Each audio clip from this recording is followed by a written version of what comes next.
ಕಾರವಾರ ನಗರದ ಮಾಲಾದೇವಿ ಮೈದಾನದ ಸಮೀಪದ ಸರ್ಕಾರಿ ಕಲಾ ಮತ್ತು ವಿಜ್ಞಾನ ಕಾಲೇಜು ಬಳಿಯ ರಸ್ತೆಯಲ್ಲಿ ರಸ್ತೆ ಗುಂಡಿಯಲ್ಲಿ ಜೀಪು ಸಿಲುಕಿ ಚಾಲಕ ಮತ್ತು ಸ್ಥಳೀಯರು ಪರದಾಡಿದ ಘಟನೆ ನಡೆದಿದೆ.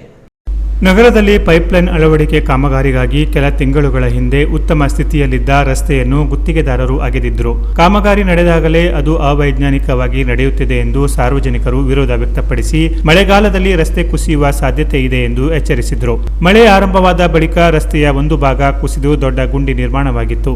ಮಂಗಳವಾರ ಈ ಗುಂಡಿಯಲ್ಲಿ ಜೀಪಿನ ಚಕ್ರ ಹೂತು ಹೋಗಿ ವಾಹನ ಸಿಲುಕಿದೆ. ಜೀಪನ್ನ ಹೊರತೆಗೆಯಲು ಚಾಲಕ ಹಾಗೂ ಸ್ಥಳೀಯರು ಸಾಕಷ್ಟು ಪ್ರಯತ್ನಿಸಿದರೂ ಸಾಧ್ಯವಾಗಲಿಲ್ಲ. ಬಳಿಕ ನಗರಸಭೆಯ ವಾಹನವನ್ನು ಸ್ಥಳಕ್ಕೆ ಕರೆಯಿಸಿ ಜೀಪನ್ನ ಮೇಲಕ್ಕೆ ಎತ್ತಿ ಸುರಕ್ಷಿತವಾಗಿ ಹೊರತೆಗೆದರು. ಈ ಘಟನೆ ನಗರಸಭೆ ಹಾಗೂ ಗುತ್ತಿಗೆದಾರರ ನಿರ್ಲಕ್ಷ್ಯವನ್ನ ಬಯಲಿಗೆಳೆದಿದ್ದು ಅವೈಜ್ಞಾನಿಕ ಕಾಮಗಾರಿಯಿಂದ ಸಾರ್ವಜನಿಕರು ಪ್ರತಿನಿತ್ಯ ಸಂಕಷ್ಟ ಅನುಭವಿಸುವಂತಾಗಿದೆ ಎಂದು ಸ್ಥಳೀಯರು ಆಕ್ರೋಶ ವ್ಯಕ್ತಪಡಿಸಿದ್ದಾರೆ. ಮಳೆಗಾಲದಲ್ಲಿ ಇಂತಹ ಅಪಾಯಕಾರಿ ರಸ್ತೆಗಳ ದುರಸ್ತಿ ಕಾರ್ಯವನ್ನು ತಕ್ಷಣ ಕೈಗೊಳ್ಳುವಂತೆ ಸಾರ್ವಜನಿಕರು ಆಗ್ರಹಿಸಿದ್ದಾರೆ.